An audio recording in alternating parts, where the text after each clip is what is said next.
Hello friends. कल मेरे बेटे की टीचर मुझसे बोली कि अपने चैनल पर बेसन के लड्डू की रेसिपी डालो। तो भाई अब टीचर का कहना कैसे टाल सकते हैं। तो आइए शुरू करते हैं बनाना। बेसन के लड्डू बनाने के लिए मैंने यहाँ पर 2 कप बेसन लिया है। उसी कप से मेजरिंग करके मैंने 1 कप बूरा शक्कर लिया है। बूरा शक्कर आपको मार्केट में कहीं भी आसानी से मिल जाएगा। और उसी कप से मेजरिंग करके मैंने पौना कप देसी घी लिया है। आप चाहें तो देसी घी के अलावा कोई और दूसरा घी, रिफाइंड या फिर डालडा भी यूज कर सकते हैं, लेकिन जो टेस्ट देसी घी से आता है वो रिफाइंड या डालडा में नहीं आएगा। इसलिए कोशिश कीजिए कि देसी घी का ही इस्तेमाल करें। पौना कप यानी कि आधा कप से थोड़ा फालतू और 1 कप से थोड़ा सा कम, हम कम से कम घी में इसे बनाने की कोशिश करेंगे। और यहाँ पर मैंने लिए हैं लगभग 3 चम्मच रूम टेम्परेचर का दूध। तो आइए अब बनाना शुरू करते हैं। अब जो हमारा बेसन था उसे मैंने एक प्लेट में शिफ्ट कर लिया है और जो ये हमारा दूध था वो इस बेसन में मैं डाल दूंगी। और दूध डालने के बाद जो हमने घी लिया था उसी घी में से मैं लगभग 3 चम्मच घी इसमें ऐड कर दूंगी। बहुत ज़्यादा नहीं, सिर्फ 3 चम्मच ऐड करना है।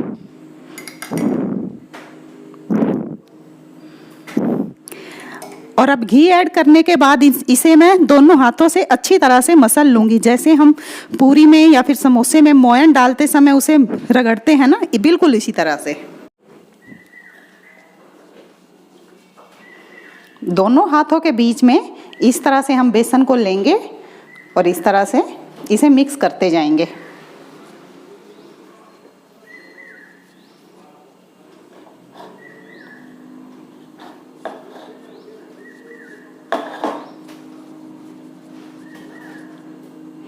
अच्छे से रगड़ लेंगे ताकि बीच में लम्स ना रह पाए। ये देखिए मैंने इसे दोनों हाथों से अच्छे से रगड़ लिया है।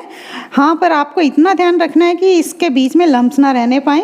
और अगर फिर भी आपको ऐसा लगता है कि इसके बीच में कुछ जैसे छोटी छोटी गुठलियाँ सी रह गई है तो आप इसे छलनी में से छान लीजिए। और छानने के बाद जो थोड़ी गुठलियाँ बचती है उन्हें भी हाथों से आप अच्छे से मैश कर लीजिए। अब जो हमने कप में घी लिया था उसी में से हम आधा घी कढ़ाई में डाल लेंगे। अभी पूरा घी यूज़ नहीं करेंगे। जैसे जैसे हमें लगेगा कि हमें और घी की आवश्यकता है हम ऊपर से डालते जाएंगे। और जैसे ही हमारा घी गर्म होगा मैं ये जो बेसन है इसमें ऐड कर दूंगी। गैस का फ्लेम मैं लो रखूंगी और इसे लगातार चलाती रहूंगी। यहाँ पे आपको ये ध्यान रखना है कि आपकी जो कढ़ाई है वो भारी तले की होनी चाहिए, वरना बेसन नीचे चिपकता जाएगा। और गैस का फ्लेम हमने लो ही रखना है, तेज़ गैस पर इसे नहीं सेकना है, वरना जो बेसन है वो अंदर से कच्चा रह जाएगा। इस तरह से हम जो बीच बीच में जो ये गुठली सी पड़ती जाती है इन्हें हम इस तरह से मैश करते जाएंगे।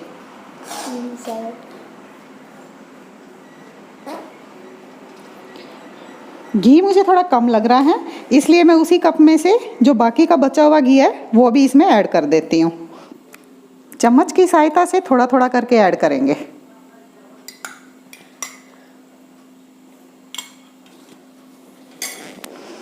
फिर से इसे चलाना शुरू कर देंगे। बेसन भूनने में थोड़ा टाइम तो लेता ही है।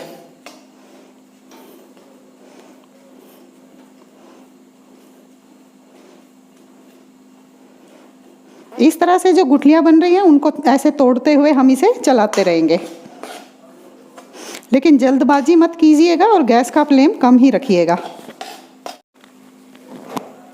बेसन भूनता जा रहा है, बेसन की सुगंध पूरी किचन में फैल रही है और इसका कलर भी चेंज होता जा रहा है।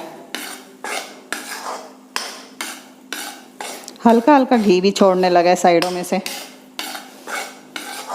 लेकिन अभी पूरी तरह से बेसन भुना नहीं है, इसलिए हम कम फ्लेम ही रखेंगे गैस का और इसे भूनते जाएंगे। अब अगर आप इसे मार्केट वाला लुक देना चाहते हैं तो इसमें 1 पिंच येलो फूड कलर या फिर अगर आपके पास फूड कलर नहीं है तो फिर 1 पिंच हल्दी की भी इसमें ऐड कर सकते हैं। वैसे ये टोटली ऑप्शनल है। ये देखिए बिल्कुल 1 पिंच हल्दी मैं इसमें ऐड कर रही हूँ।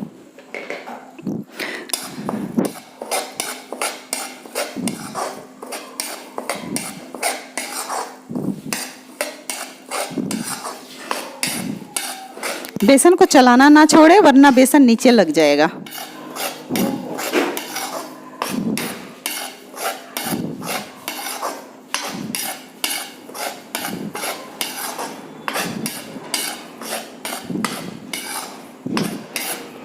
बेसन को भुन गया है या नहीं भुना है चेक करने के लिए सबसे अच्छा तरीका यही है कि जब बेसन का कलर बदल जाए तो फिर इसका मतलब वो भुन चुका है, और वो जैसे साइडों में से घी भी छोड़ने लग जाता है भुनने के बाद। बेसन का कलर बदल चुका है, इसका मतलब है कि अब ये भुनने ही वाला है। तो अब हम क्या करेंगे, हम अपने हाथ में ही ना सिर्फ लगभग 2 चम्मच जितना पानी लेंगे और इसमें ऐसे छिड़क देंगे और इसको फिर से चलाना शुरू कर देंगे। अब आप सोचेंगे इसका क्या फ़ायदा है। फ्रेंड्स, जो बेसन हमने यूज़ किया था वो मोटा नहीं था, वो बेसन बारीक वाला बेसन था। लेकिन जो बेसन के लड्डू होते हैं वो मोटे बेसन में ही अच्छे बनते हैं।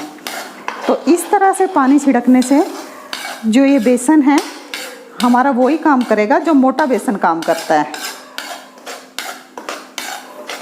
अब एक बार फिर से हम ऐसे ही पानी छिड़केंगे। पानी बहुत ज़्यादा नहीं लेना है, मुश्किल से 2 चम्मच पानी 2 बार ही छिड़कना है और उसके बाद फिर इसे चलाते रहेंगे।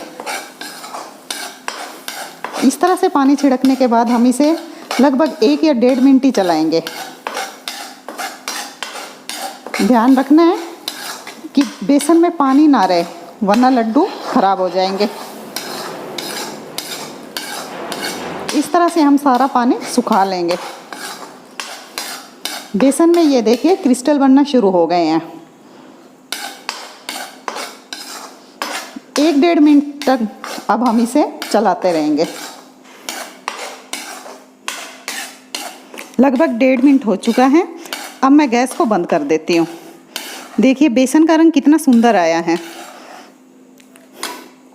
गैस बंद करने के बाद भी मैं इसे चलाती रहूँगी क्योंकि जो हमारी कढ़ाई है वो अभी गर्म है, और अगर हम इसे चलाना छोड़ देंगे तो फिर ये बेसन नीचे से लग जाएगा। हमारे बारीक बेसन में भी देखो कितने सुंदर क्रिस्टल आए हैं। हमें मोटे बेसन की कोई ज़रूरत नहीं है। जो टिप्स मैंने आपको बताए हैं आप सिर्फ उनको फॉलो कीजिए।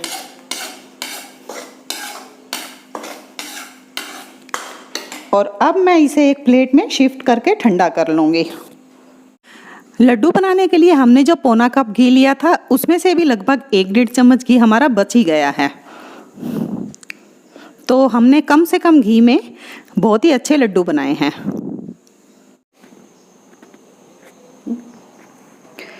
बेसन ठंडा हो चुका है, लेकिन हमने इसे एकदम से ठंडा नहीं करना है।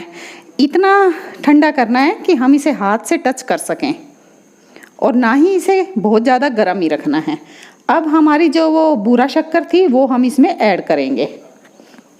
बूरा शक्कर मैंने 1 कप ली थी, लेकिन अगर आप कम मीठा खाते हैं तो आप इसमें 1/4 कप बूरा शक्कर भी ऐड कर सकते हैं। बूरा शक्कर हमने इसमें अच्छे से ऐड कर दिए हैं। अब हम इसके लड्डू बनाएंगे। लड्डू बनाने के लिए जैसे बड़ा नींबू का साइज होता है, इतने साइज़ के आप लड्डू बना सकते हैं, या फिर आप मीठा थोड़ा ज़्यादा खाना पसंद करते हैं तो थोड़ा सा साइज़ बड़ा भी रख सकते हैं। इस तरह से हथेली में इसे गोल गोल घुमाते हुए इस तरह से इसके लड्डू बना लीजिए। लड्डू बनकर तैयार हो चुके हैं। अब हम इसे अपनी पसंद के ड्राई फ्रूट से गार्निश कर देंगे। फ्रेंड्स, अगर आप मेरे बताए हुए टिप्स को फॉलो करके लड्डू बनाएंगे तो आपके लड्डू बिल्कुल हलवाई जैसे बनेंगे, और बारीक बेसन में भी आप मोटे बेसन जैसे लड्डू बना सकेंगे। लेकिन बूरा शक्कर डालते वक्त याद रखिए कि जो बूरा शक्कर है वो बहुत ज़्यादा बारीक नहीं होनी चाहिए, हल्की दरदरी ही होनी चाहिए, तब वो लड्डू में जो है असली टेस्ट आएगा। तो आप भी इस तरीके से लड्डू बनाइए और खाइए, और पसंद आने पर मेरे चैनल को सब्सक्राइब कीजिए और वीडियो को लाइक कीजिए और ज़्यादा से ज़्यादा शेयर कीजिए।